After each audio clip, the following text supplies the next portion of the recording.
Hey folks, welcome back. Time for some more Cypher System coverage. So we've looked at Numenera before. There's a couple videos now I've done on that system. And eventually I'll do the Cypher System itself as a generic universal role-playing system. But shortly after Numenera came out, The Strange was the next major Kickstarter from Monte Cook Games, set on the very same system. And in fact pretty much interoperable with Numenera and the rest of the Cypher System. And it's a unique take on a kind of reality jumping, time skipping setup where your characters move between manifestations of fictional realities. I actually wanted to do a sort of series of linked one-shots with my players over the next year or so where we jump between different worlds that are from different genres. And The Strange seemed like a really good fit for that, along with the general simplicity and sort of elegance and clarity of the Cypher system in general. So I picked up The Strange. Along with it, I picked up a copy of this volume here, the Encyclopedia of Impossible Things, which is basically a book of artifacts and ciphers for The Strange. So it includes a lot of mythical items and cool stuff in here. We'll look at that in the next video. Right now we'll just look at the main core book. You'll see that the core book itself is nice and shrink wrapped and sealed. So this will be a first impressions video. I haven't had a chance to really go through it beforehand. You can see it even has a sort of retail shelf talker notification thing in the back here. So I can't even read you the back fully. So we'll go ahead and open that up first, so we can get a look at what the what MCG has to say about the game on the back cover, and then we shall get into the details. As usual, the quality of the book is really nice. You can actually feel the title, you know, the words, and the images here are kind of set in relief against the rest of the cover, so it gives an extra shine, an extra kind of bit of three-dimensionality to it. Of course, the binding's really nice and clean. I'm sure the pages and layout will be just as fantastic as usual. This thing, I mean, I'm not a retailer, so I don't really need that, but, you know, keep it for posterity's sake, I suppose. And right, and now if we flip it over and look at the back. So, are you quickened? Beneath our universe, beneath the quantifiable matter, the light and energy we can detect, the forces of gravity and electromagnetism that define the physical universe as we know it, lies a chaotic network of dark energy called the Strange. Few even suspect its existence, but for those who have discovered it, everything is different. These select few, the quickened, know that the Strange hosts numberless recursions, unique but limited worlds with their own laws of reality, worlds teeming with life, with discovery, with incredible treasures, and with sudden death, worlds sometimes jealous of our own. The secret plunder of these worlds draws the brave, the daring, and the unscrupulous, and it draws dangerous enemies from these recursions back to our Earth, and slowly but inexorably it draws the attention of beings from beyond the shoals of Earth, beings of unfathomable power, and evil from the unknown reaches of the Strange.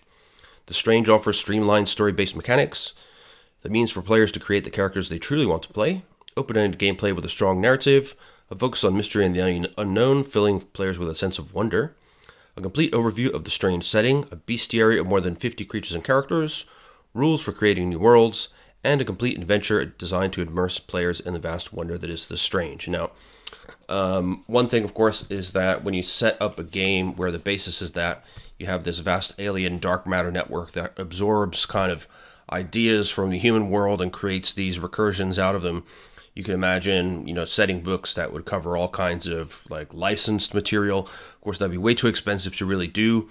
But they do have another book for this called, I think, Worlds Numberless and Strange, which is a 224-page supplement with 70 different recursions in it. A lot of them are very similar to worlds that you might see elsewhere, like zombie invasion worlds that could be The Walking Dead or stuff like that. But, you know, with the serial numbers filed off, so there's no kind of copyright issues. But if we were doing this in your own home, you could have a Harry Potter world, you could have The Simpsons, you could have whatever you want. But I think that's great. I think they've given you options that are, you know, kind of original variations of ideas that we've seen, themes that we've seen in different types of fiction. You can use those as your recursions, and then at home games, you can use the simplicity of the Cypher system to create things really quickly that can fit, you know, almost any world you can imagine, and your players can go there because they're quickened and they know about the Strange. So that's the basic concept. So we'll crank through. There's an interesting map here. So the shoals of Earth. So an Earth and a selection of its recursions. Distances are relative, it notes. So we have Earth here at the center. We have Ardane, Thunder Plains, Crow Hollow, Barsoom, which is interesting, having covered the John Carter of Mars books recently. Cataclysm, Gloaming, Graveyard of the Machine God, Adam Nocturne, and Oz. Then we have some further outlying recursions: Failed Endeavor, the Embassy of Uentaru, Malthamashawi, the Sinking Dark. There's a luminous circuit out here, an orb of worlds. The Strange, I guess, is the dark energy network as a whole that kind of leads to all of this. We've got a machine world, the House of Gears, all sorts of stuff. So I'm not sure how many of these are covered in the core book, but we shall soon find out. And there are 4 kind of interesting symbols here that seem to be recurring. So I'm curious what those will refer to. So once again, it's a massive book. It's a 416-page core book. We'll try to get through it relatively quickly, but you know how I am with these things. So we'll start off with some strange ideas, something wonderful. Then welcome to the strange and how to play the strange.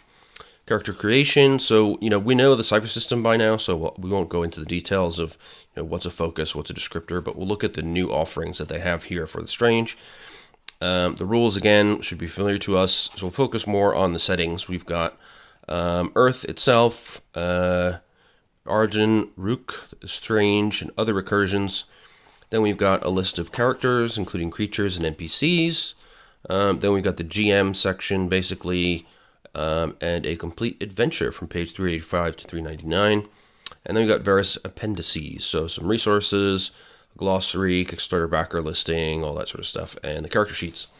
So pretty normal contents for a core book. Love to see that Monte Cook continues to produce big, fat, full-color core books. They feel like great value for the money. They've always got great illustrations in them. And again, the layout is really something that other companies should aspire to. So clear, so easy to read. Loads of great sort of side notes that tell you where to find rules and stuff.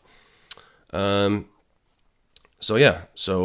there's a little bit of an intro here about the motivation behind the game. And we have sort of a little opener from Monte Cook, and then another from Bruce Cordell. And then we get into the rulebook proper. So welcome to the strange. And it's done in the style of, a top secret document here. Welcome to the strange from the lead operative, the desk of lead operative Catherine Manners. Welcome, you're here because you're sworn to defend the Earth from all the threats of the strange. For that, you have the organization's heartfelt gratitude. Now it's time to get down to business. As an operative of our organization, you're expected to commit certain critical and confidential pieces of information to memory. That information includes what you'll find in this briefing dossier. Please read the entire document, then read it again. You know what to do with it after that. Thank you for your prompt attention, Catherine J. Manners. So then there's a little bit of key setting information here. So the Strange is an alien network created by redacted aliens several billion years ago. Estate researchers believe the Strange was built to allow intergalactic travel. It's unknown at the time what went wrong, but the builders lost control of their creation. In the course of passing eons, the Strange became wild, chaotic, and without rules or laws, which is why we also call it the Chaos Sphere. Think of the Strange as its own boundless realm, as a separate universe underlying our own. The Chaos Sphere has no direct relationship to matter or space as we understand it. There is no up or down. There is no ground beneath visitors' feet in most places, and merely gazing into its lawless void damages the human brain.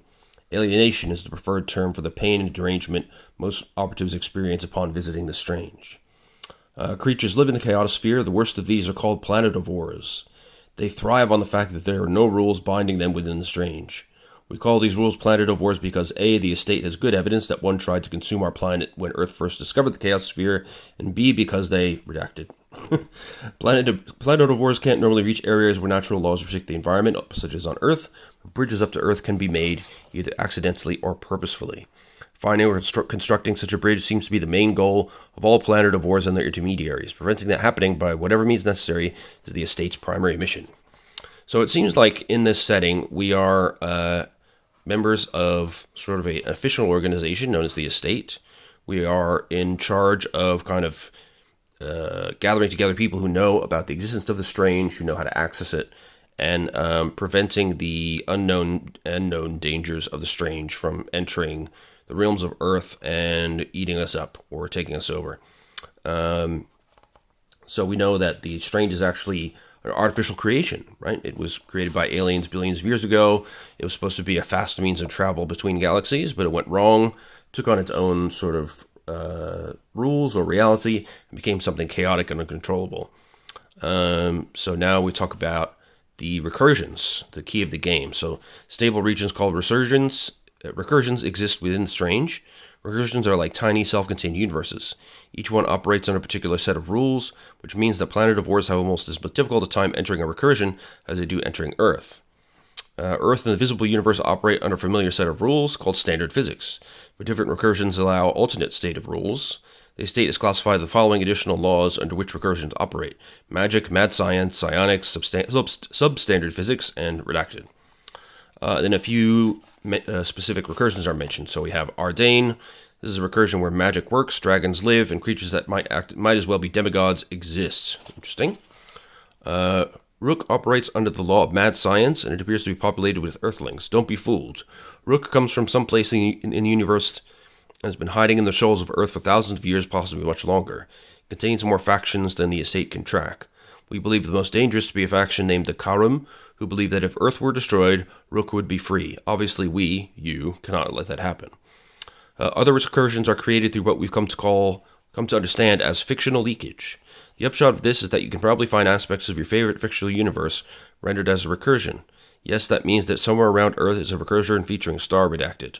Note, that is no excuse to redact it.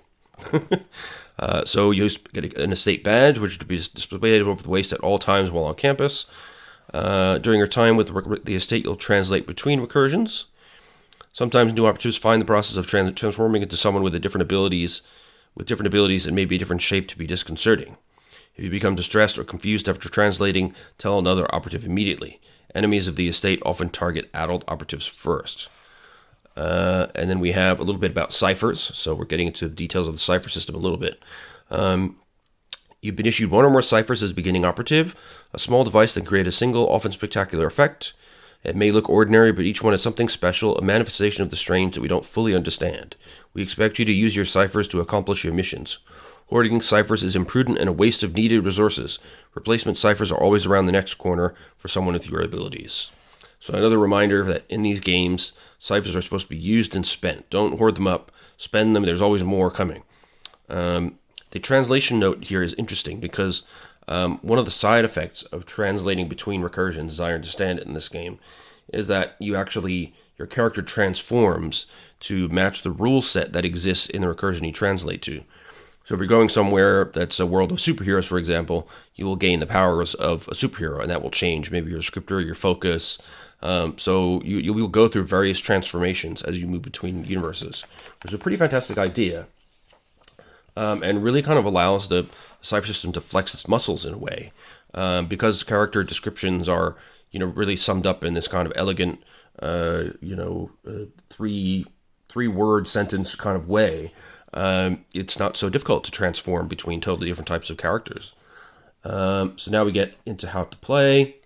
So as with Numenera, you don't earn XP for killing foes. You earn XP by exploring, discovering, and creating. Then we talk about the task of difficulty, which you remember is 1 to 10, multiplied by 3 to get your target number, and you can improve or reduce your target numbers by easing or hindering the difficulty. Easing will be done through things like applying effort, using skills and assets. Hindering will be done when something makes the task more difficult, like you're under pressure, you're under attack, or enemy abilities, stuff like that.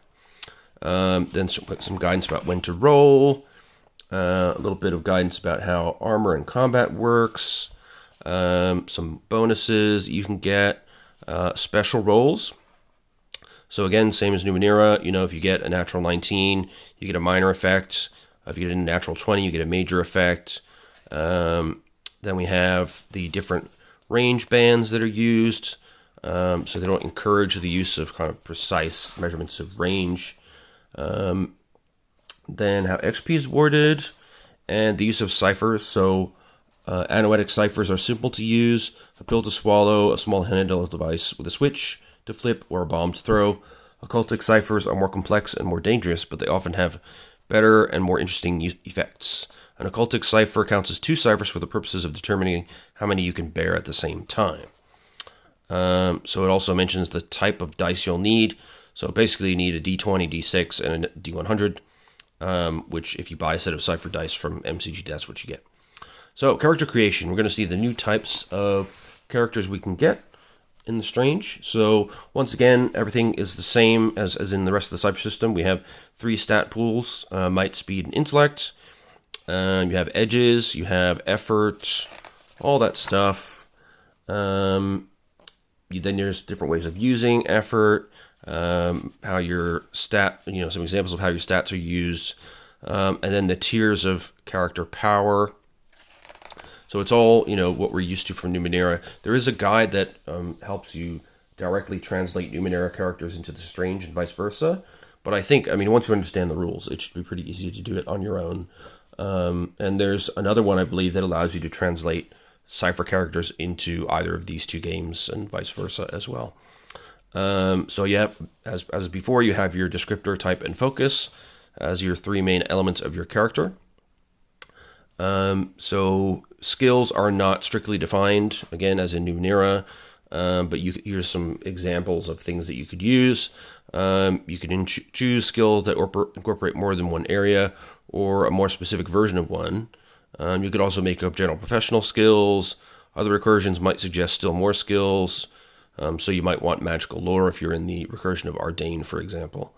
If you gain a skill that you've already trained in, you become specialized, which gives you additional benefits when you use that skill to ease difficulty. Okay. Then we have anyone who leaves Earth to explore recursions and the Strange is called a recursor. The spark is what recursors call a full awareness of oneself in one place in the world, both the immediate world and the larger world, the Strange and various recursions. On the prime world of Earth, every intelligent being is self-aware. That's not always true in a recursion. Some inhabitants of a recursion might simply be more like puppets or robots, simply fulfilling a function or playing a role. Such inhabitants who become aware of themselves and exert free will and sentience have gained the spark. Having the spark doesn't directly equate to knowledge of the Strange or recursions, but a character who doesn't have the spark can never understand the Strange or recursions. For example, in a recursion that is basically Sherlock Holmes' London, most of the inhabitants just wander the streets carrying out appropriate actions like extras in a movie. If confronted, they truly believe that they are in London on Earth in the 19th century. If they have or gain the spark, they have a chance of learning or understanding that this isn't actually true. On Earth, everyone has the spark, and Ardain about 80% have the spark.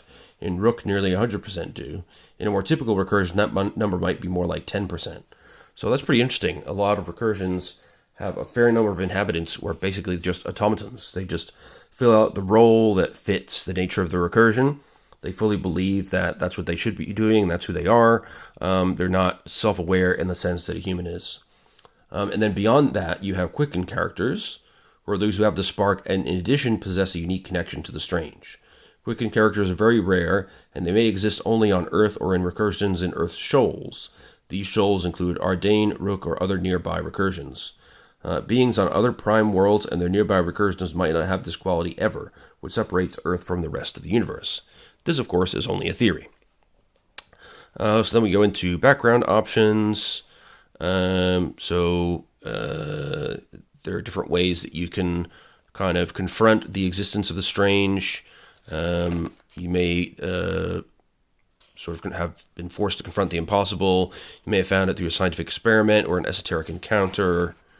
There may have been a strange accident, a grift gone wrong, all kinds of stuff. And now we have the new character types. So we got vectors. Vectors are action-oriented people, athletes, soldiers, firefighters, hunters, and explorers. They overcome challenges in a straightforward physical way. When something needs doing, they do it. They're characterized as much by their motivations as their physical talent. Vectors have great strength, stamina, and speed. It may seem that this is the sum total of the source of their abilities, but eventually they learn that in some small way, these abilities also originate with a connection to the Strange. These abilities, called moves, allow them to perform feats that normal people cannot do. So the starting vector stat pool emphasizes might and speed, and de-emphasizes intellect, as you might expect, but you get 6 additional points to divide among your stat pools however you want. Again, the same way as in Numenera. So vectors are respected and even idolized for their abilities.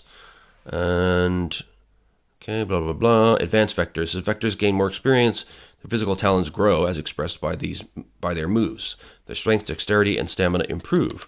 They jump farther and run faster, but eventually they move past such simple things. They learn combat techniques of all kinds and eventually can push the limits of reality with their physical accomplishments. Wow. So then we go through the tiers of vectors and the abilities that come with it. So at level 1, we have things like Bash, pummeling melee attack. We have strong endurance. You can take additional short distance actions on difficulty speed 2 roll to run. You don't need weapons. You can wear armor for long periods without tiring. At second tier, you can reach beyond. You can access training in a skill provided by a focus you have in another recursion. And you can start adding these moves like enabling others, quick recovery, range increase, skill with certain types of attacks, spray, so you can rapid fire a weapon basically. Wreck, so you can use a two-handed weapon or tool with a powerful swing. Then at third tier, you can become an expert with ciphers. You get new moves, including experience with armor. So you reduce the might cost per hour and speed point reduction by 3. And this is constantly on. You can ignore pain. You can lunge. You have resilience. You can slice, which is a quick attack with a bladed or pointed weapon that is hard to defend against. The difficulty of the attack roll is decreased by 1 step. It deals 1 less point of damage than normal. Successive attack. If you take down a foe, you can immediately make another attack on the same turn against a new foe within your reach. So you can do 2 attacks in 1 action. At 4th tier, you can gain arc spray. So you can extend the reach of your kind of automatic fire weapons. All your attacks can deal 1 additional point of damage. You can do things like feints. You can get increased effects on natural 19s and 20s. Your standard movement distance becomes long. At fifth tier, you get adept cipher use. You can do jump attacks. You jump high into the air as part of a melee attack. You get mastery with defense. You can deflect incoming attacks. You get even more skill in certain attacks. At 6th tier, you gain physical skills, moves. You can take additional action in a round in which you've already acted. You get mastery with armor. You can do a spin attack and make melee attacks against up to 5 foes within reach as a whole part of 1 action. You can stand still and make range attacks against up to 5 foes within range, all as part of the same action as the shooting gallery skill. Or you can gain skill with attacks in another type of attack, even if you're already trained. So that's the vector type. Now we have paradoxes. Paradoxes are the mad scientists, the sorcerers, and the breakers, the rulers of the reality. They are not bound by what others believe to be true. They derive their abilities from a connection to the strange, regardless of where they claim their power originates. With these abilities, called revisions, they can transgress the laws of reality and alter the rules of a recursion. The strange permeates the cosmos, though it's hard for anyone not quickened to the presence to interact with it, like paradoxes and spinners and vectors in their own way do. Though most paradoxes refer to their natural abilities or special abilities as revisions, some refer to them as knacks, prayers, spells, or psychic gifts. Alright, so their stat pools. They have a very high intellect pool of 12 and much lower might and speed starting pool of 8, but they get the additional 6, distribute however you would like. They're often treated with respect due to their esoteric knowledge that their backgrounds provide. Paradoxes don't actually perform miracles, though it can seem like that to other people, but the explanation is far more strange. Every paradox knows something about the strange. In addition to the strange being the source of their power, it can be endlessly fascinating to a paradox. Whenever elements of the strange, such as ciphers and related artifacts, strangers, or new recursions are discovered, a paradox is the first to try to understand their meaning and significance. As paradoxes gain more experience, they typically learn new and more powerful revisions.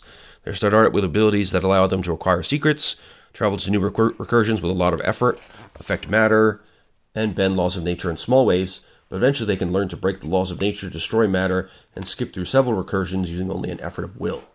So we'll take a quick look again at their tiers.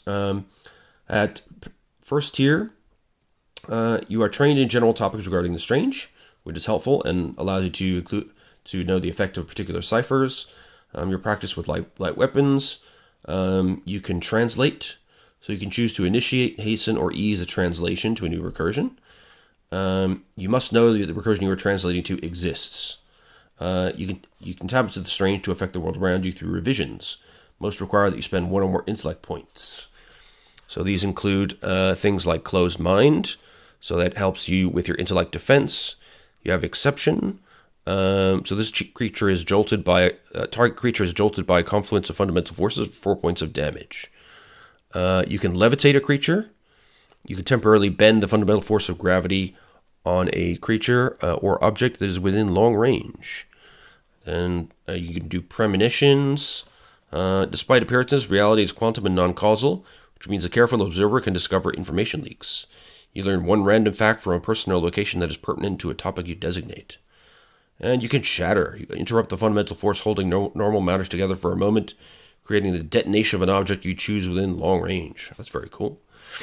At second tier, you can reach beyond. So similar to the Vector, you can start training in a skill provided by a focus you have in a different recursion. Then you get some new revisions, including a force shield, so +1 to armor for 10 minutes. You can have a gate key. You can secure or unlock a regular door or other object that can be closed or opened, such as a drawer, laptop, satchel, book, window, and so on, even if it can't normally be locked. You can also lock or open a permanent or semi-permanent recursion gate, including translation gates and inopposite gates. To unlock or lock the target, you must touch it. Interesting. You also can read the mind of a creature within short range, seeing its surface thoughts. You can induce an ionized arc of plasma to leap between two targets. You roll an attack for each separately. It takes 4 points of damage from the intense heat. You can revise flesh. So using your touch, you can, when you touch an impaired or debilitated creature, you can move the character 1 step up the damage track. Alternatively, you can grant a character a +2 bonus to his recovery roll. Third tier paradoxes, they become adept at cipher use, and they can bear 4 ciphers at one time.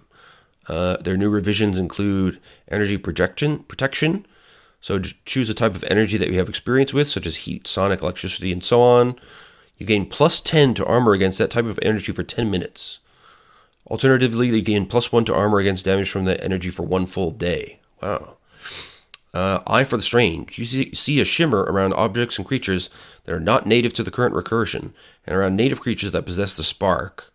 If you spend an action concentrating on a non-native target with such a shimmer, you can see the form it originally possessed prior to translating to the current recursion. That sounds extremely useful. You can use force at a distance, so you can temporarily bend the law of gravity around a creature and catch somebody in a telekinetic grip, basically.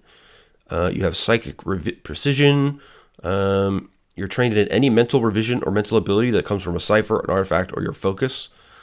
You can do recursion viewing, so you can concentrate to create an invisible, immobile sensor at a location with a recursion you have previously visited or viewed. Sensor lasts for about an hour, so you can look into a recursion you're not actually in, which is pretty cool. There's also a nice D20 table here that you can roll on to choose a specific fact about your background that provides a connection to the rest of the world. They assume that you are starting on Earth, of course. At 4th tier, you gain more revisions. You can create an exit gate by way of exiting a recursion. You can become invisible by bending light around you. That's very cool. You can mind control the actions of another creature you can touch. This lasts for 10 minutes. The target must be level 2 or lower. You can allow it to act freely or override its control on a case-by-case basis. You can apply effort to increase the maximum level of the target as well. Rapid processing, the target you touch or yourself experiences a higher level of mental and physical reaction time for about a minute. All speed tasks by 1 step to its benefit. In addition, the target take 1 extra action at any time before the revision's duration expires. So it's a version of kind of the spell haste in other systems. You've got Warp World. You tug on the fundamental laws of the recursion to create a zone of distraction and confusion around a creature you can see within long range. Wow. At 5th tier, you can bear 5 ciphers at a time. You got new revisions, including Draw from Fiction, 7 intellect points. You can produce, as if from thin air, a level 5 creature of a kind you had previously encountered in a recursion that you have visited. The creature you name appears through a transitory and opposite gate and remains for 1 minute. The creature acts as you direct. So you could bring in a level 5 creature from a recursion that you've been in before, but is not native to where you are now. Likewise, you can exile. You send a creature you can see within long range to the recursion of its origin, or to one you've previously visited. Exiled creatures can't return to the recursion you exiled them from their own power for 7 days, even if they have the ability to move between recursions, or if they find a gate. Wow. So you can just banish somebody from the current recursion for 7 days, and there's nothing they can do about it. You can force focus. You can change your current focus exchange your current focus for the focus you possessed in an alternate recursion for up to 1 hour. Okay. You can also, tapping into the immense processing capacity of the strange, you can ask the GM one question and get a general answer. So the more specific the answer, and the more obscure, then the higher the level of difficulty. Gaining knowledge of the future is impossible. And you can gain true senses. You can see in complete darkness up to 50 feet as if it were dim lights. Finally, at sixth tier, you have some new revisions. You can drag through hell. You send a creature within immediate range into any one of a number of recursions filled with brimstone, fire, and demons. On a successful attack on a target of up to level 7, the target is pulled through a transitory inopposite gate and takes 6 points of damage as it is dragged through the hellish recursion behind some unspeakable monstrosity. You can attempt to keep the target translocated with a new action and a new attack roll each round. Each round the attack remains translocated, it suffers another 6 points of damage. If the character returns before dying, all tasks the target's attempts on its next turn are modified by 2 steps to its detriment. Wow. Forced unification. You briefly align on the fundamental forces of existence, creating a point where they merge into a single interaction at a location you see. This allows you to briefly rewrite one rule of the recursion where you're currently located. The effect can be dramatic, but is always local, and lasts anywhere from 1 round to a minute. Possibilities include changing the color of the sky, causing an eclipse, halving or doubling gravity, changing the speed of light, and similar effects. Wow. You can also index recursion. You feel a mental tug towards the nearest recursion gate that you don't already know about. You discern the location of and distance to that gate, and you learn enough information regarding the general nature and theme of the recursion it connects with to enter it directly using translation. You can also have master translation. When you initiate translation, you can choose to also hasten and or ease it. So you can expend effort or 2 levels of effort to both ease and hasten the translation. You must know the recursion exists. You can choose one cipher that you carry. If you pick usurp cipher, the cipher must have an effect that is not instantaneous. You destroy the cipher and gain its power, which functions for you continuously. Wow. So paradoxes can become very, very powerful, changing the total laws of reality at a certain level. Then we have, finally, spinners. Spinners are striking individuals, and they possess a personality that allows them to spin tales, spin lies, or spin a version of the truth that makes others see things in a whole new way. If someone is going to make a friend or an enemy, if anyone's going to make or bluff a way into a high-security compound, or mislead a world-devouring planet of war, it's a spinner. Whether through leadership, influence, or behind-the-scenes manipulation, a spinner pushes things in the direction she wants them to go. Okay, so they start out with relatively high intellect, might, and speed. Just 1 higher point in intellect than in the other 2, 9, 9, and 10. So most spinners have told everyone so many different stories about how they got their abilities. Sometimes hard for even them to remember the truth, but each has a specific story. They may not know what the strange is or understand its nature, but every spinner is cognizant of having a connection with something unique. So let's see, at tier 1, they gain quick-minded, an intellectual edge of 1, might edge of 0, and a speed edge of 1. They can bear 2 ciphers at a time. They're practiced with light and medium weapons.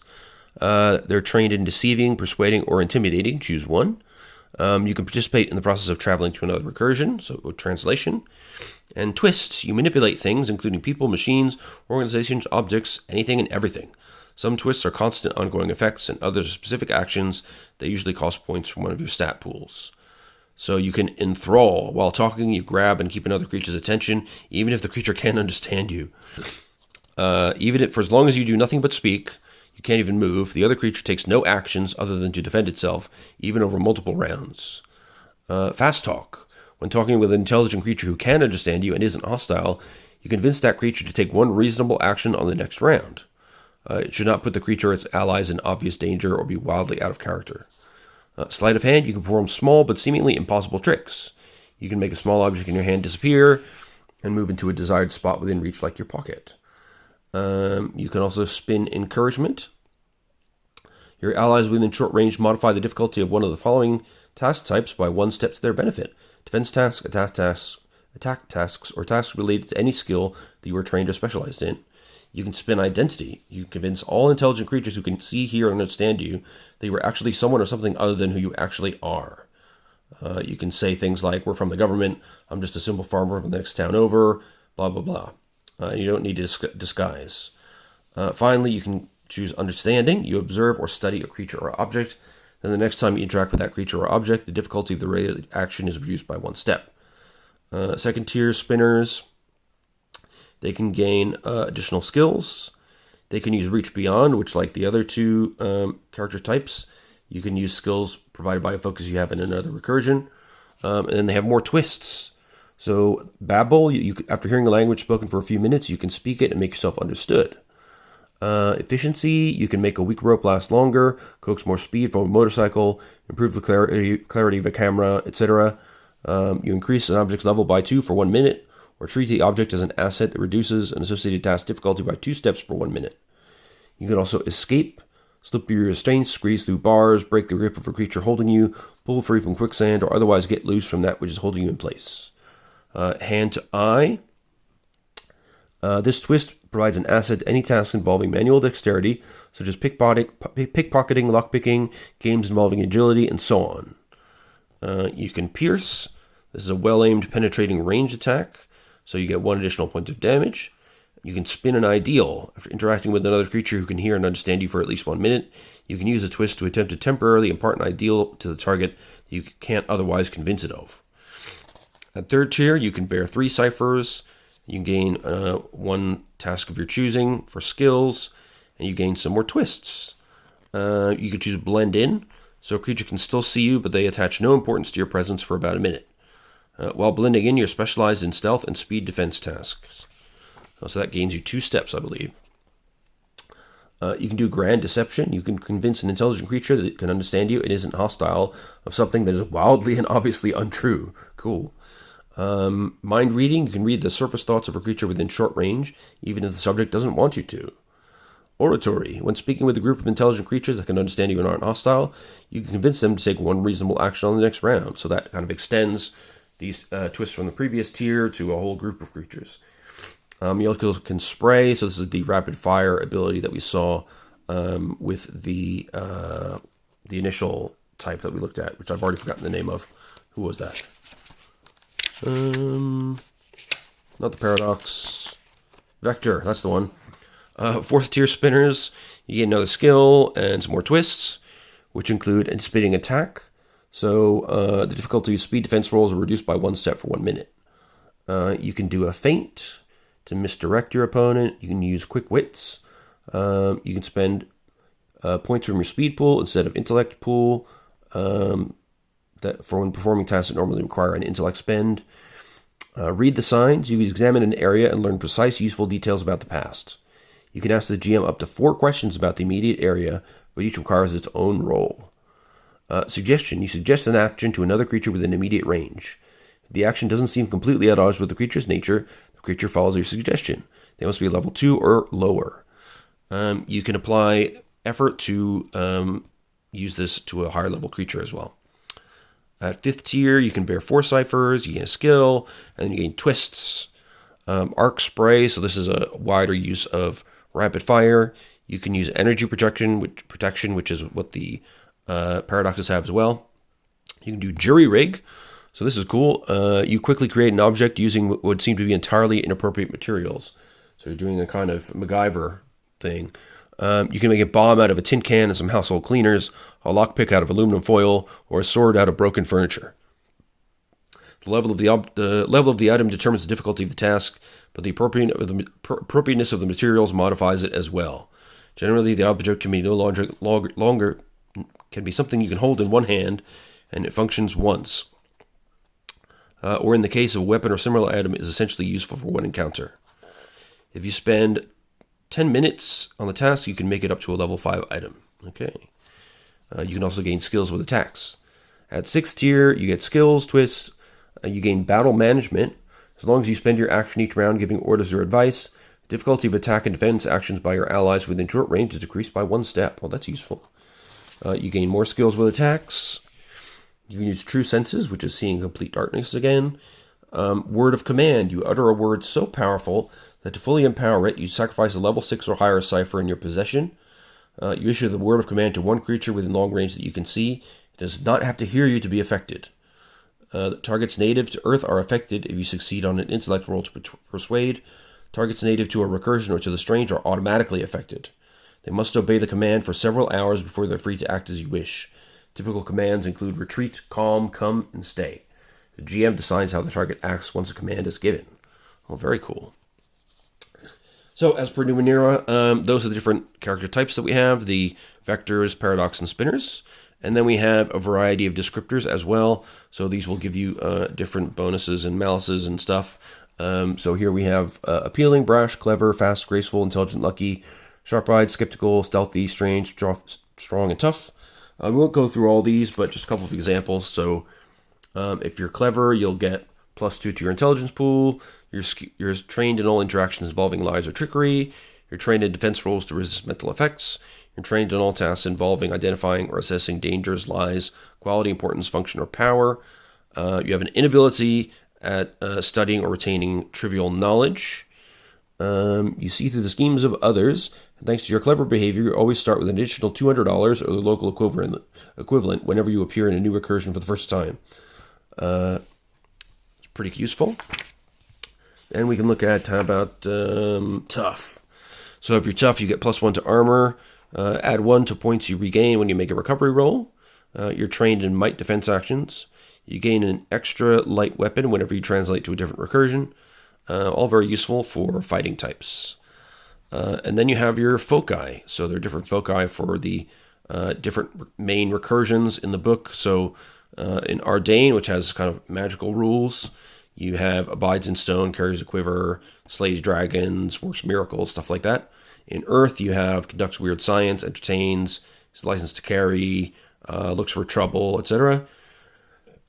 Excuse me. In Rook, you have adapts to any environment, integrates weaponry, metamorphoses, spawns, all this kind of stuff. And then you have a special, which is translates. Okay, so this is part of your I am a adjective, noun, who, verbs. So we've gone through the adjective, noun, and now we're at the verb portion. So you get a special connection when you choose a character focus to one or more of your fellow PCs, first tier ability, and perhaps additional starting equipment. A few foci offer slight alterations of talents used by paradoxes, spinners, and vectors. So for example, if abides in stone, at each tier you'll gain these additional abilities. So you gain a golem body with kind of sorceress healing. You can do special stomp attacks, all this kind of stuff. And here in the sidebar, it talks about how your focus can change after translation. So when you translate between Earth and recursion, or between recursions, through the process of translation, the upshot is that if your focus is solves mysteries on Earth, it might be shepherds the dead in Ardain. Your equipment and perhaps your race and background also change, but your descriptor and type do not. So you remain a adjective, noun, but what you do can change and how you look can change. So you'll have a new look and dress. Some foci are draggable, which means if you start with a focus in its proper context, you can keep it with you when you translate to another world. You're dragging your focus with you. But that doesn't work for everything. Draggable foci are marked with a D in the table. So if we go back to the table, we can see that in Ardain, a lot of them are specialized to that environment, but wields 2 weapons is draggable. There's 1, 2, 3, 4, 5 draggable foci on Earth, and only 1 again in Rook. So in most places, in most instances, you'll need to change your focus when you move to a new reality, or recursion, rather.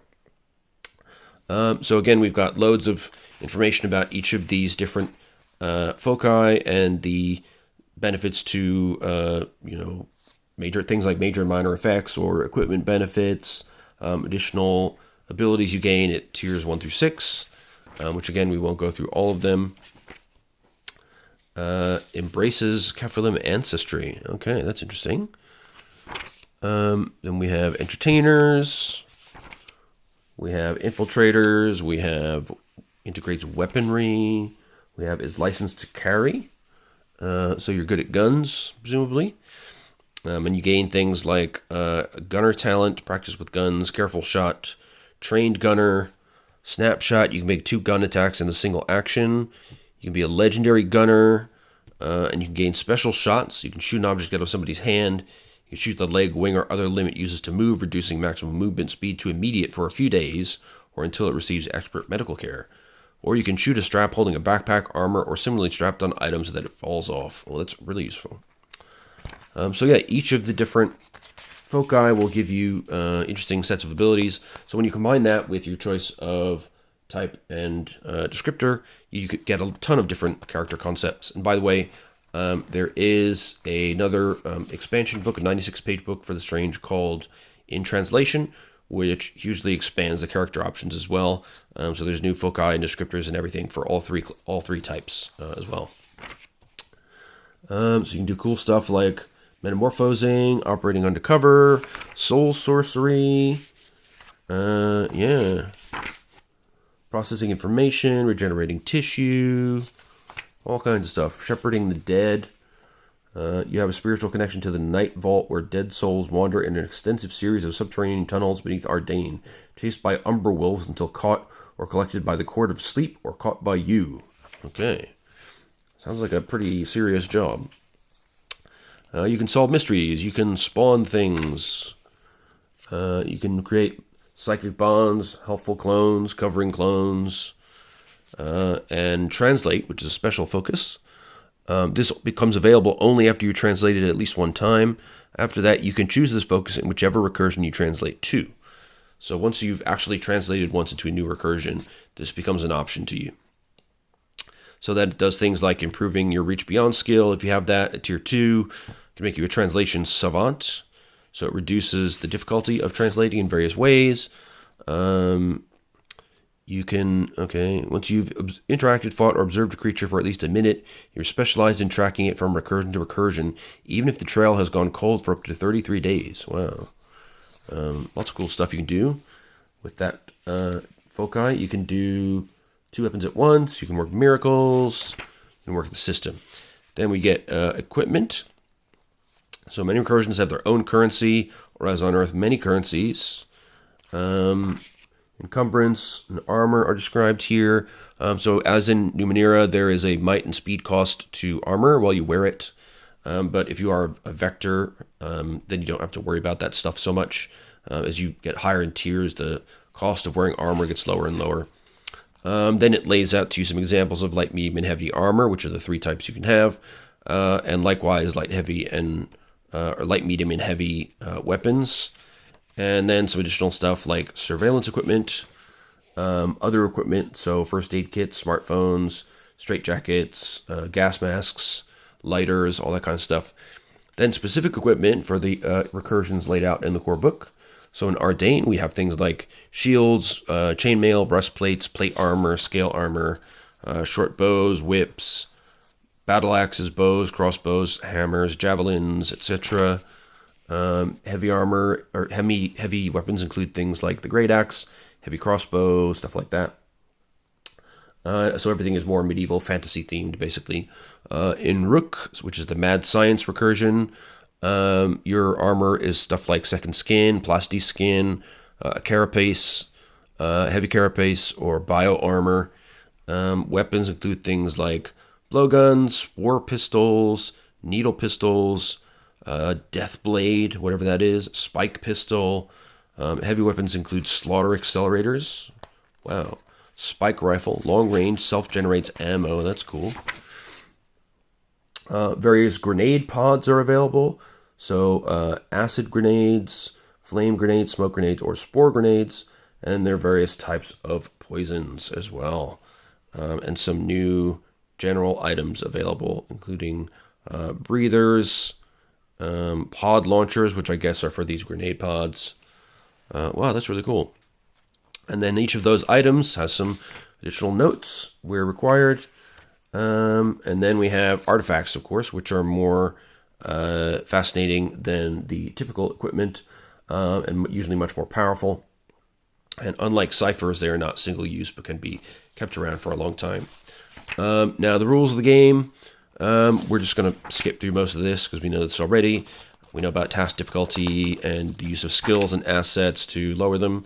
We get a nice picture of the specialized dice for the strange, which I unfortunately do not have. We have GM intrusions, minor effects, major effects, retrying tasks after failure. We have the damage track, which again is the same, so you can be hail, which means you're fine, you can be impaired, debilitated, or dead. Then how recovery works, and the length of time that you spend in each recovery roll, how you can restore along the damage track, and the special damage you can get from being dazed, stunned, poisoned, paralyzed, or other effects. NPCs and special damage, the use of cover, position, like being prone or on higher ground, the effects of surprise, illumination. So again, combat and actions and skill use is very simple in the Cypher system, but there's a surprising amount of choice available. So to me, it never feels too simple. I can always do something in the situation to try and make things better for my character or make the combat or whatever the encounter is more exciting. So you can have special situation guidance here as well, combat between NPCs or between PCs. Then we get into movement and the rules for chasing, climbing, guarding, healing, jumping, looking or listening, understanding, identifying or remembering, interacting with creatures, and then cooperative actions, which include things like helping others out, drawing the attack, distracting the enemy, taking the attack for somebody else, laying down, covering fire, etc. Then we have things like riding or piloting vehicles, sneaking, swimming, and then crafting, building, and repairing.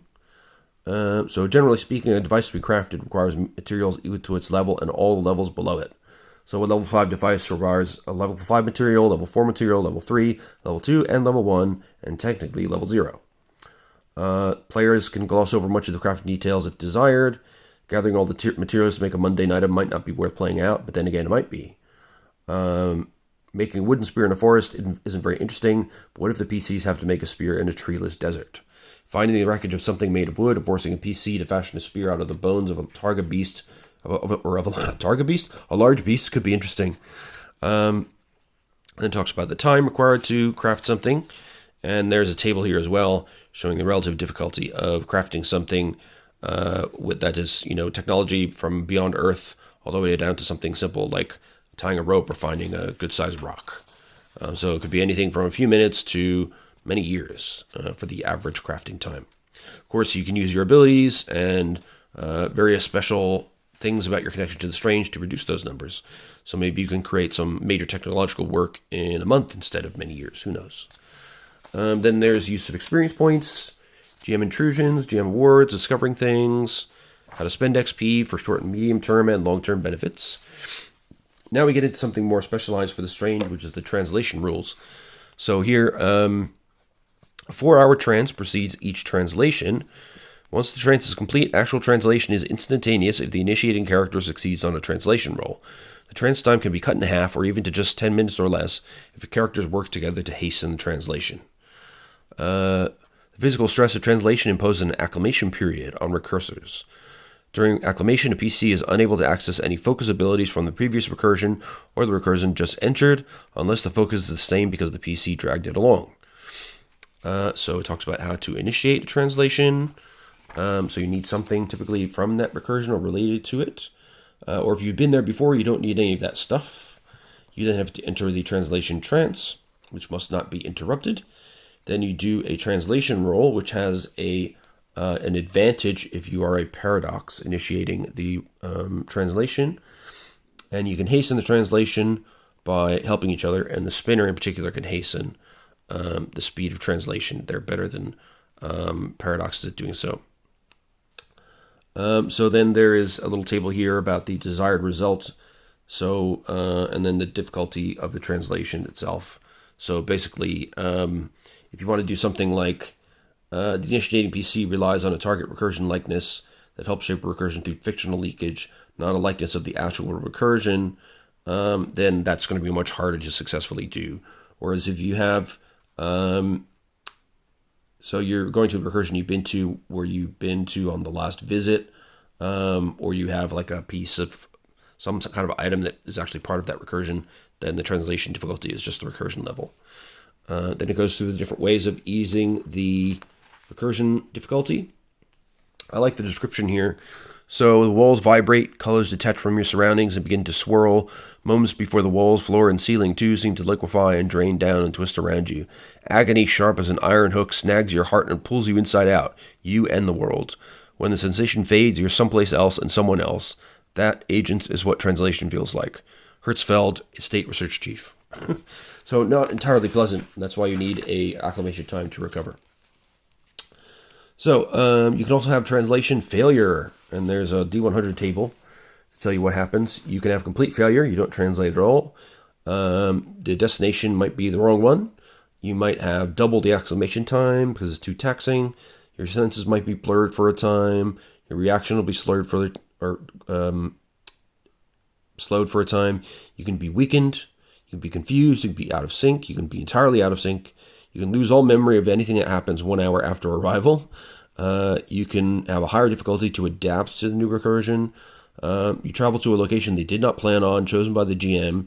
Could be a location they have no knowledge of.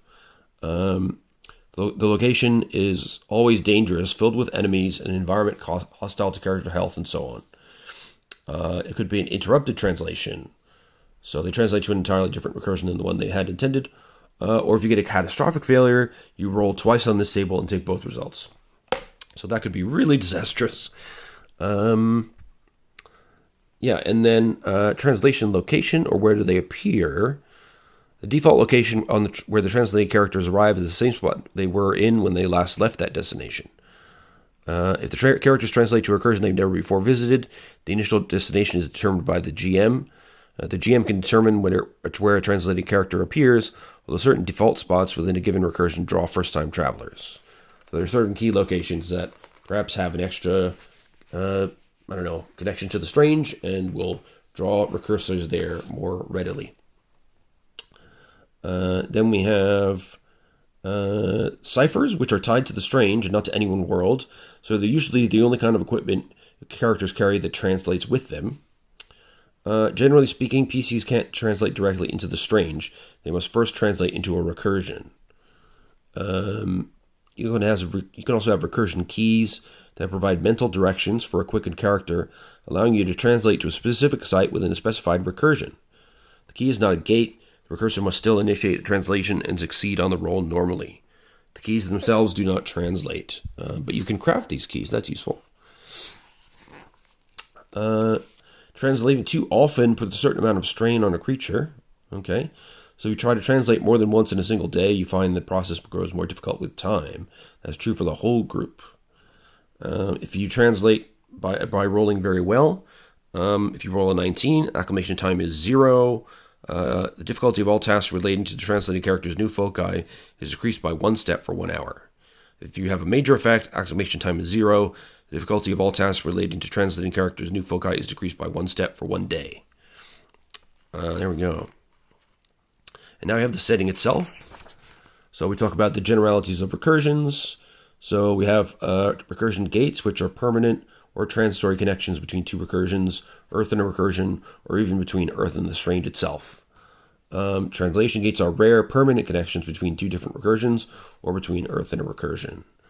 We have inapposite gates, also called meta gates, are even more rare, mainly because they don't last for long.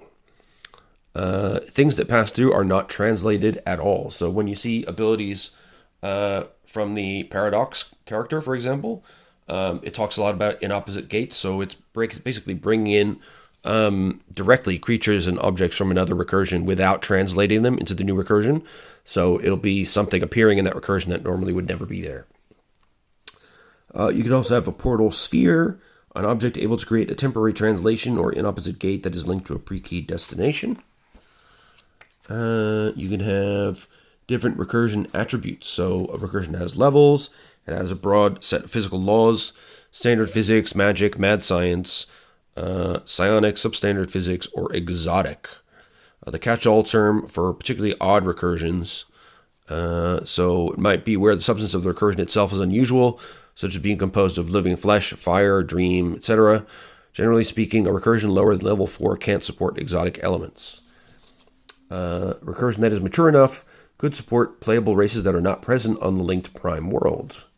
For example, in Ardain would support magic, the Kephilim race is playable by PCs. So recursions can support one or more foci. They may host a variety of inhabitants, some of which possess the spark. Some have a connection to the strange itself. Some have a connection to Earth itself. And the more mature recursion, the larger its maximum size. Okay. Older recursions allow for the possibility of a greater percentage of inhabitants possess actual consciousness. Then there are rules for generating recursions according to the GM. Investing a reality seed.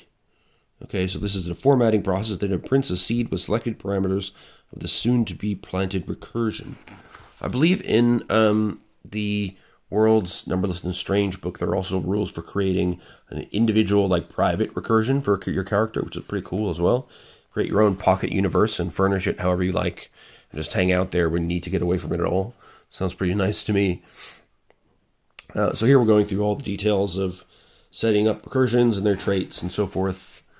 And then the different stages they go through as they grow. So pocket dimension to young recursion, juvenile recursion, developed recursion, old recursion, and ascendant recursion, which is more than 200,000 years old. Wow. You can hasten maturity for spending additional XP, pushing it towards the next age category. Okay. You can have PC design foci in the sidebar, apparently. You can add valuable resources or powerful NPCs. There's a list of possible cultures or themes. So this is under any law. These are particularly for weird laws. So these are things like Lovecraftian horror, Necropolis society, Norse gods, steampunk, robot uprising, zombie apocalypse. You can have recursions made of weird stuff. You can have them shaped in a weird way, like an orb or a giant bottle. You can have one quirky thing that is always present, like the sun is absent. Stars are lamps instead of, or holes in the sky, or living creatures. There's gravity is absent, weak, or double strength. Everything is the same color, even visitors. The entire place smells of cinnamon, bubblegum, licorice, men's cologne. Okay, lots of weird things. Then there's a chapter on Earth. So there's some details here about the estate, which I won't go into too much because I think I want to learn about that in a little more detail on my own. And I think, you should go out there and buy the book and find out for yourself. It's pretty cool that they decided to sort of provide a set of purpose for the PCs, giving them this actual organization that gathers together people who have the, not just the spark, but also the connection to the strange, and sort of corral them into, protecting Earth from these sort of extra dimensional threats. So then we have recursion miner people. I'm not sure what that is. There's a street drug called spiral dust, made from ciphers through a process the estate still works to unravel. They're easy to spot. They get incredibly vivid hallucinations. They tend to believe that each such trip is a continuing leg of their spiritual journey. The truth is more strange. Spiralers aren't actually hallucinating. They're peering into, perhaps even dreaming into, a recursion. Ah, very cool. Then we have star seeds. Okay. They believe they're not human. They originate from another place but walk in a human body. They exist in a loose-knit collection of people on the internet. Okay. There are Earth artifacts. Some examples here, like perpetual motion engines, world keys. Then we get into Ardain, which is the sort of fantasy universe. It operates under the law of magic and is influenced by Sumerian myths. That's cool. Spirits of the slain live on in Ardain, and they are drawn into the subterranean night vault. The Maker and 7 incarnations who safeguarded Ardain are dead or missing, except the Betrayer. Strangers called Cray continually test Ardane's borders, and the entire land of Ardane is built upon the petrified body of a god called Lotan the Sinner. Interesting. Then we have the new race, which was mentioned earlier, the Kephalim. So they are a race descended from immortal angelic beings who serve the Maker and his incarnations. So they're angels of a sort. And they're for different types. Kephalim of war, death, lore, silence, commerce, law, desire, and the lost Kephalim when they lose their way completely. Excuse me. So we have a whole history of Ardane, which has been around for a hell of a long time, apparently. Sometimes things fall into Ardane from the strange, breaking the normal rules that divide one from the other and manifesting as weather of a particular season. That's interesting. It's irregular in shape, with a top, sides, bottom, and tunneled and vaulted interior. And that's, I guess, because it's on the surface of a dead god rather than a planet. And here we have a lovely map, which I'll zoom in a little bit so you can see. So that's Ardane. We have a cross-section here, and this is a vertical view. So there's a capital city, there are different ruins and mysteries, and the sun orbits around the middle area here. We have a sort of ocean in the center. And as usual, the cartography is very visually attractive in these books. And there's some details here about the different locations within Ardane. Oracle murmurs in the queendom, so some rumors of things to find. Different areas like the Green Wilds, the Telenbar, Port Talat, the city of Juvonim, the Hydra Cascade, which is a deep water current that swirls through the depths of Oceanus. Okay. Oh, very cool ship. Look at that. Yeah, so tons of details on Ardane as a place to hang out and have adventures, that's for sure. There are dragons, apparently. One appears to be breathing some kind of energy bolts or something. Then we have some more setting details. We have a scary-looking Bowser's Castle type of thing. There's lots going on. We have more locations. The Lone Daggers. Okay, the Seventh Sentinel, a stone statue of amazing size. That must be this guy here. The Night Vault, so that's where the dead people hang out. Wow, there really is a ton of info here. We have the Court of Sleep. So some spirits apparently are reincarnated there or imprisoned there. Then we have some example Ardane artifacts, like Dragon Tongue weapons, the Monitor's Monocle, Rune Staff, Rune Weapons, spell books, soul weapons, spirit wards, etc. Then we get into Rook. So this operates under the laws of mad science, is hidden in Earth's shadow since before humanity evolved, and it comes from another place in the universe, having fled an unremembered disaster. Feuding factions rule Rook. A faction is like a religion, corporation, and governing body rolled into one. The true code is the ancient knowledge of Rook, much of which is lost, though many still cleave to it and attempt to rediscover it. The All-Song is the communal web of knowledge, insight, and inspiration that many in Rook rely on, though many believe that reliance comes at the expense of the true code.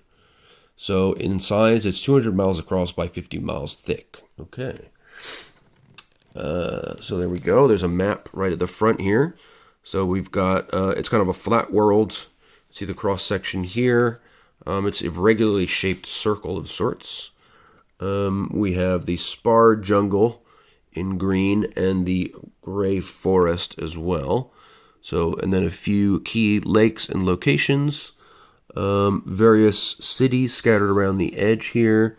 So it seems like much of the inner part is, well, there's a lot of wilderness there, but the capital city Harmonium is directly in the center. Interesting. The Heart of Rook is an artificial construct. It is, for lack of a better term, a craft that once traveled through the strange. True to the nature of the strange, however, this craft is a recursion, created through the power of its creators' imaginations, and their ability to impress their will on the roiling chaos there. Unlike most recursions, Rook could move, traveling down the informational canals by constantly writing and rewriting the laws that govern the strange. And move it did, for its builders had fashioned Rook as the means to escape a disaster, presumably one or more planetivores that had consumed their native world, though histories are fragmented. Wow, cool.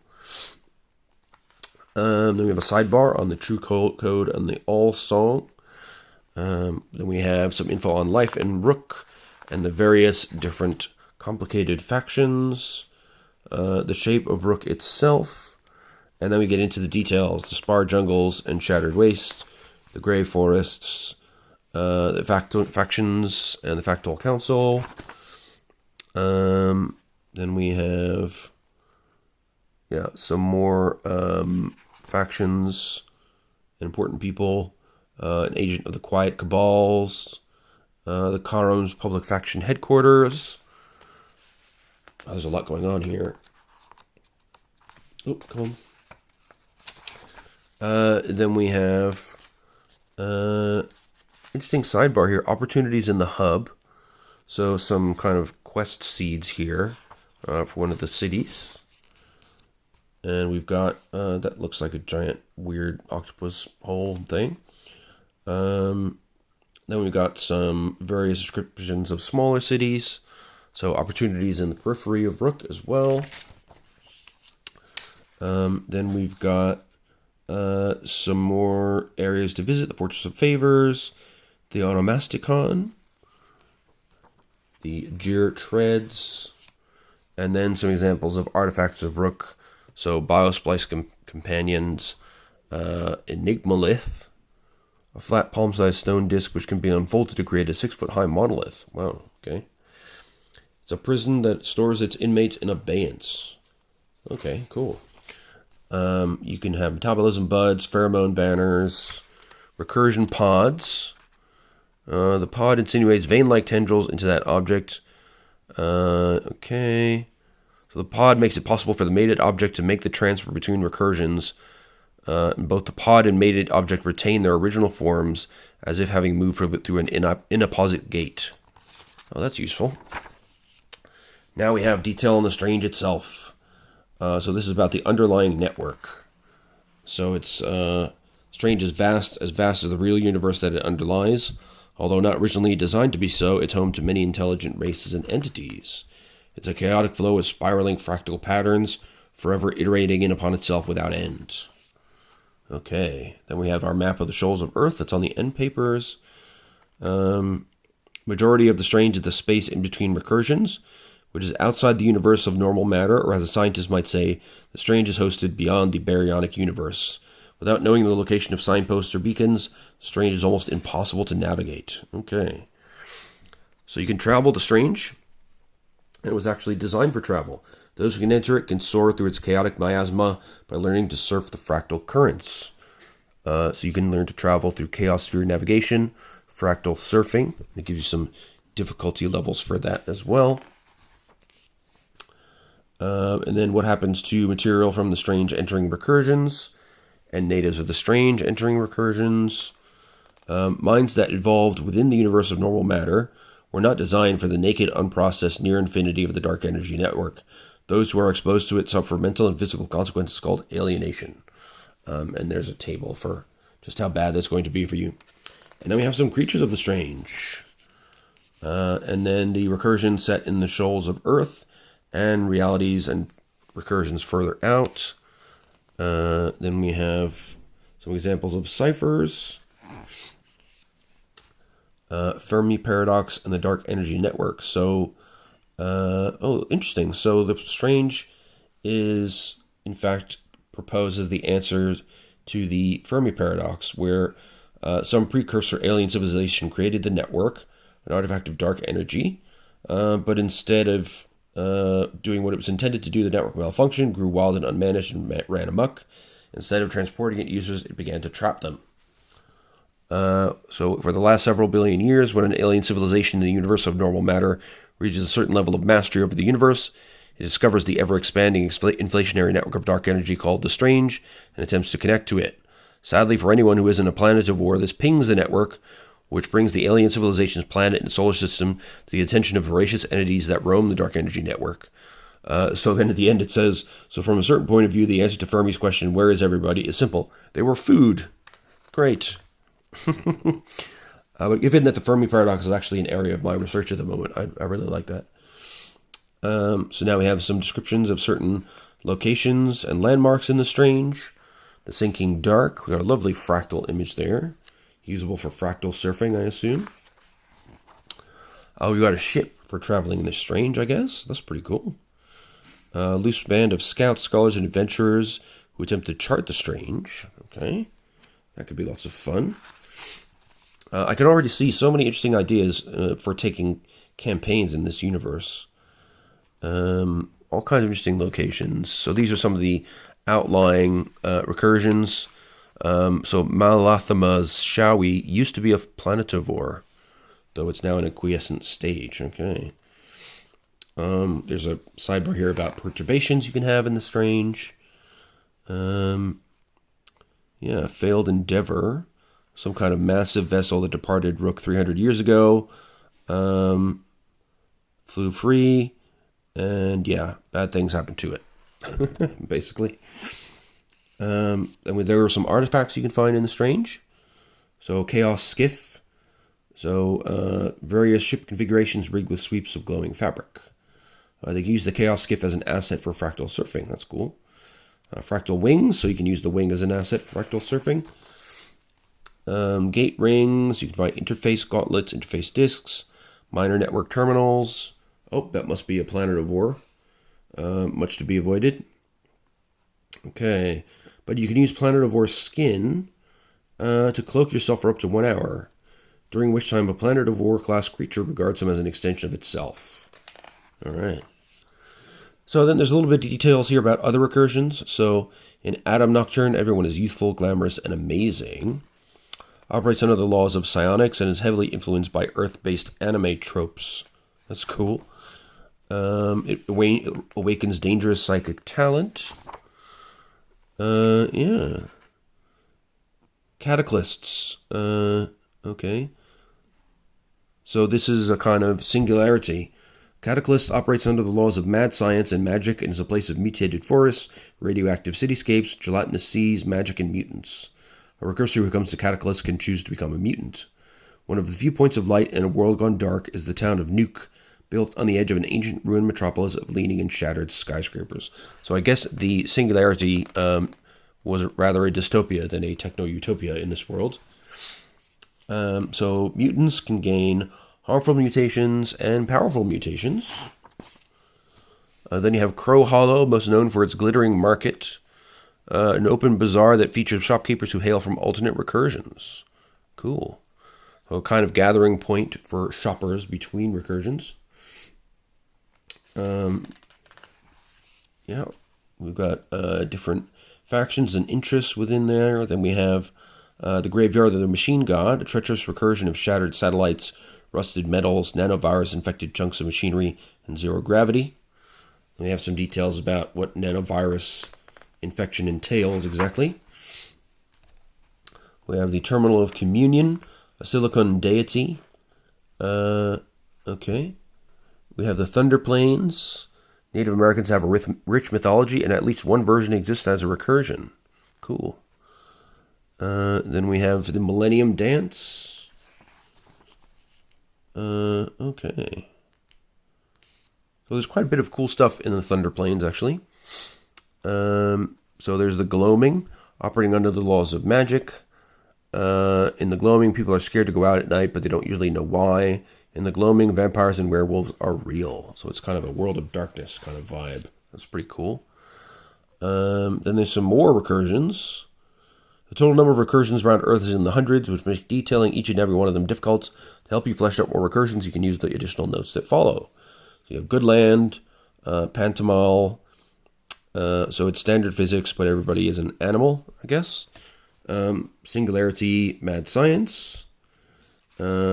So electronic and flesh avatars run a distributed intelligence that calls itself Singularitar. Okay. Homebound, mad science and magic. Hell Frozen Over, home to a variety of terrifying natives who resemble visually and behaviorally a few popular conceptions of demons and devils. Sounds unpleasant. Middle Cap, so talking, walking, free-willed puppets who exist without the need for puppeteers. Okay. And then there are recursions in the public domain. So you have Old Mars, which is actually Barsoom as depicted in the works of Edgar Rice Burroughs. So you could just basically have a game of John Carter of Mars within the Strange. That's cool. The Land of Oz is without copyright. 221B Baker Street, which is Sherlock Holmes.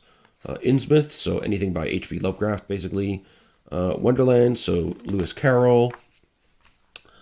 And then there's some public domain artifacts. Glass from Lang, the Necronomicon, that's great. Vorpal's Sword. And then finally we have some creatures and non-player characters. So we have things like the angiophage, which is a disgusting heart-based creature. We have the Betrayer's Homunculi. So there's a green homunculus and red homunculus. I suppose that's a green one. We have the Catalyst Roach. That's really gross. Radiation and leaking magic combine in terrible ways, creating myriad mutant horrors that roam the Catalyst. This is native to the Catalyst recursion, where the singularity went wrong. And they have various interesting weaknesses due to their specific mutations. We have the Chaos Sphere Hierarch, level 5, a quickened native of a recursion from the shoals of Earth, usually from Ardain, who has gained power over the Strange itself. They can banish, so if you fail your intellect defense roll, you get cast in the Strange in a random direction, and a distance requiring 1d6 plus 2 hours of transit time, assuming you can find a way back, and alienation applies to you as well. Excuse me. They also have Rune of Will. If you fail an intellect defense roll, you must follow the Chaos Sphere Hierarch's audible direction for up to 1 minute. And they can also flee a fight by banishing themselves. Okay. We have Cypher Eaters. I'm assuming that name is relatively self-explanatory. We have the Dark Energy Pharaoh. Wow. Level 8. They use the abilities, artifacts, and ciphers they've collected for attack and defense. In any given conflict, they can access abilities or artifacts that granted a long-range attack that inflicts at least 10 points of damage, as well as a kind of magic or mad science force field that grants it +2 to armor. Dark Energy Pharaoh also usually has a spell or tractor beam that can immobilize a foe, blind a foe, or even imprison them in a pocket prison recursion in the shape of a canopic jar. Alright. You got Demons of Lotan, which look very unpleasant. They have no flesh. They are a shadowed ephemeral horror. They can attack creatures by touch, inflicting 5 points of damage that the target's form is decayed and eroded by necrosis. Or they can attempt to possess you. Wow, okay. We have the Dalama. So this is kind of a Sumerian legend creature. Champions of the weak and downtrodden in Ardain, which is true enough, often enough, to keep the perception alive. They do 32 damage, inflict 6 points of damage, and they have Perception and Ardain Lore at level 7. They're normally level 6. They have visual senses that are incredibly sharp, and they use Word of Smiting, an attack that inflicts 6 points of damage on up to 3 targets within long range, or Word of Health. They confer the ability to regenerate 2 points of damage each round for 1 minute upon themselves or upon a target within immediate range. So it seems they're open to interaction, but you should engrave the image of the creature on a clay tablet and bury it at a crossroads. Okay. Then we have dragons, level 7 beasts, also from Ardain. So they have perception at level 8, speed defense is level 6 due to size. They have fiery breath, doing 7 points of damage. Even if you escape the full effect of the fire, you still take 3 points of damage from the backwash. They can change shape to take the form of a human or a Kephalim as an action. They can captivate by psychically mesmerizing a non-dragon target. And they can summon demon fire. Okay. They can make a victim possessed by a demon of Lotan. Wow. Then we got giants. So they're just big people, I guess. No picture necessary. We have the Nastathome. So they are autonomous ecology samplers. So they are in Rook and use mad science. They do not speak. So they drop onto a target from a concealed location. A successful bite deals damage and requires a second might defense roll. On a failed roll, it sucks out a portion of your victim's cerebral spinal fluid. Okay, it moves you one step down the damage track. Oh, that's not very nice. Now we have golems, again from Ardain. We have the green ones. So they must be from old Mars, Barsoom. Very cool. It's interesting to see green Martians in this game. We have Hydras from the world of Ardain. They're very creepy. They've got humanoid faces. That's not what I expected. So if a human target is killed by a Hydra, the Hydra regenerates 5 points of health and gains the killed target's head as a new one of its own on the following round. Oh, okay. It's got a unique element there. Inklings are ghosts of the strange. So we have lesser Inklings, Inkling Snatchers, which are level 7. The touch of an Inkling Snatcher inflicts 7 points of ambient damage. They suck light in immediate range as an action every other round. Form and color seem to flow from the victim to the Inkling with each successful attack. And it regains health equal to half the number of points of damage it deals to creatures. Alright, so here you can see an Inkling sucking all the color and life out of somebody. So not very nice. We've got the Jabberwock. Very cool. So that's from the Lewis Carroll recursion. We've got the Karat from Ardain. There are several different types. We've got the Scurrier, the Drone, and they must be these horrible guys here. Then we have the Crow Courser. So they're from Crow Hollow. Interesting. So that's the place where you can shop across different recursions. We have the Maroid, which is from Rook. And they can attack with a battering tail and launch enzyme orbs from its body. Okay, they can be acidic, numbing, or cause brain fog. Not very nice. Then we have the Monitor. So they are a remnant Quephilim of Silence who went into hiding when the incarnation of Silence disappeared. Now they haunt the world, watching in silence as they always have. They are always stealthy, even in broad daylight. It can darken the area around it and provide a shadow into which it can slip. It prefers to evade an encounter rather than interacting or becoming embroiled in a conflict. If somebody manages to see it, any creature within short distance must make an intellect defense roll or be held in place for 1 round. Alternatively, the blast could allow a Monitor a significant edge if it chooses to attack, since its horns automatically hit a held target and inflict an additional 2 points of damage. Okay. So they really don't like to be spoken to or dealt with or fought with. We have the Myriad. So they are patrolling Harmonious, the main capital city of Rook, ensuring that citizens and guests remain safe, that faction holdings remain unmolested, and that negotiated rules for interfaction competition are not broken. Alright, so you've got then varieties from volunteer to veteran. Yeah, they look a bit scary, don't they? Kind of automated policemen, I suppose. We've got the Nezrek, a predator of the strange. So they live in the strange itself. A predatory beast nearly 9 meters across. It's not a planetivore since it seems content to remain in strange, and its abilities are far less extreme. It's level 5. It uses its fractal antennae to attack 2 targets, dealing 5 points of ambient damage. The body of a PC struck by an antenna seems to fray at the edges, bleeding fractal material. About half the material is lost to the void, about half is absorbed by the Nezarec, which restores 2 points of its health. Okay. Then we have the Kephilim. So these are the 7 orders of Kephilim that once lived in Ardain. Several types remain. We have the Free Battalion Mercenaries, the Umber Judge, a Kephilim of the Court of Sleep. Then we have the Kynoid Construct. Again from Rook, a 5-foot diameter or 2-meter mass of metal alloy manipulation cables surrounding an inner core of electronic eyes that can see every known and possibly every unknown frequency of the spectrum. They can fire 2 energy beams at the same target or 2 different targets. It's extremely difficult to hide from given its vision abilities.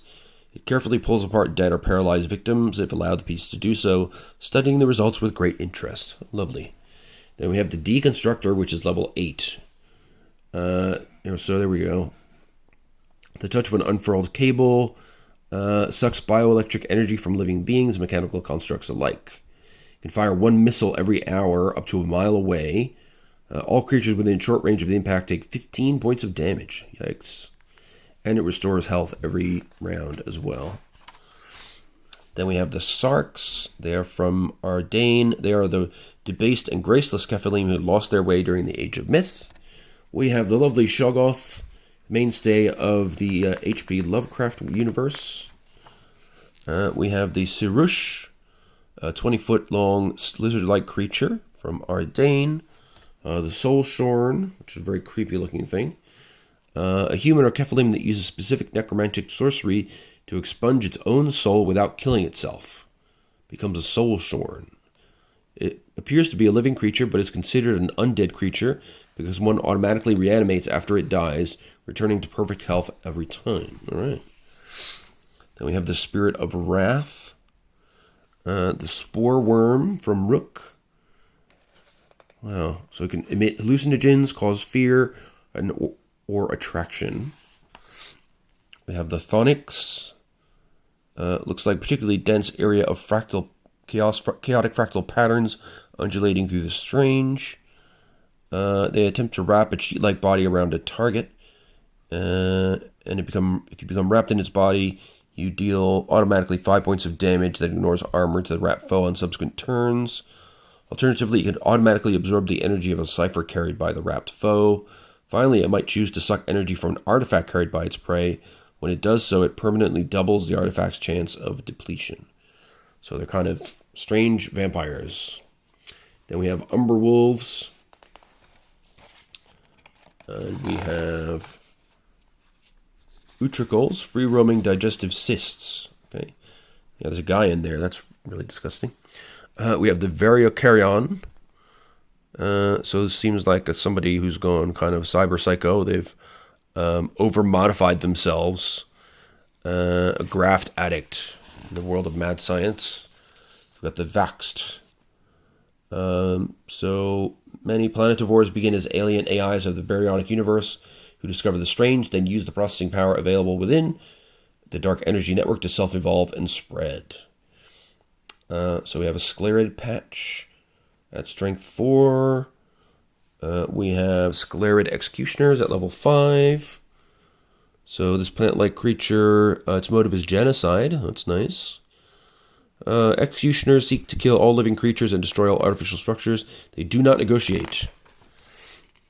Then we have Venom Troopers, native to Rook. We have Winged Monkeys from the Wizard of Oz. Then we have NPCs. So we've got some agents, guards, criminals, commanders, generic recursors, technicians, people of renown. So these are special people. Synticus Z, a free-floating wheel of bright yellow light 6 feet in diameter. Spends most of its time in the strange.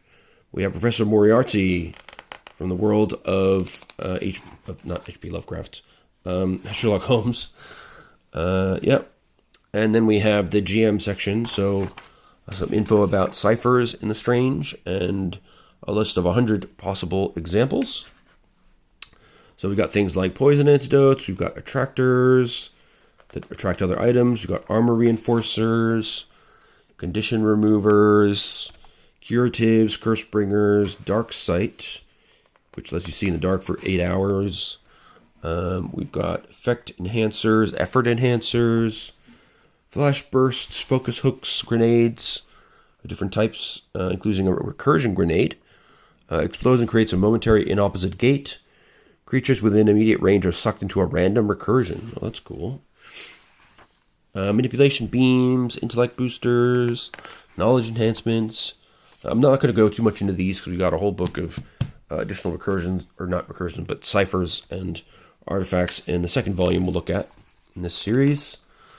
Then we got sheltering recursions, a recursion code, so that serves as a recursion key to a specific location within a recursion.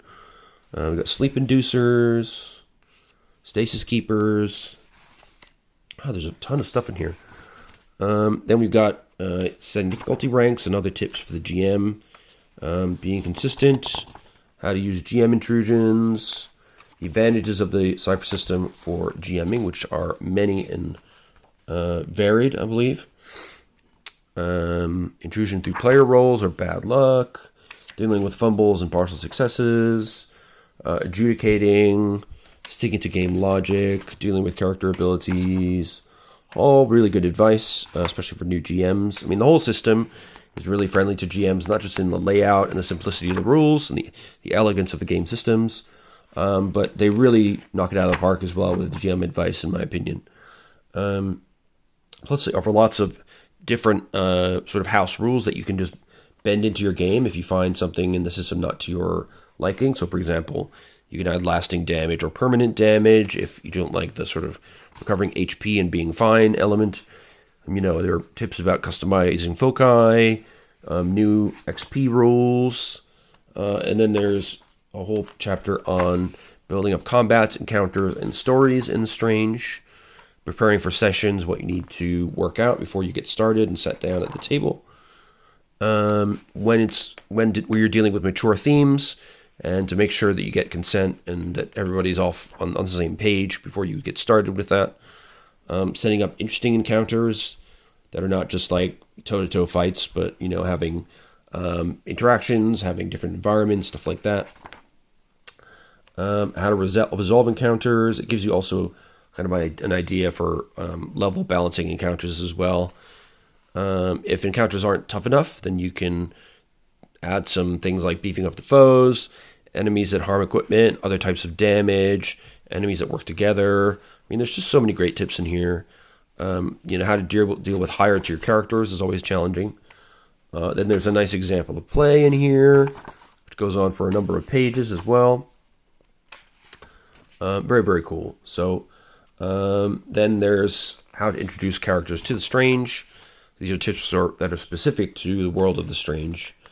So the first mission, maybe, heading off to Ardain with a native, translating versus going through gates, making sure that you make the Strange sufficiently strange, creating some new recursions, allowing some exploration of the Strange.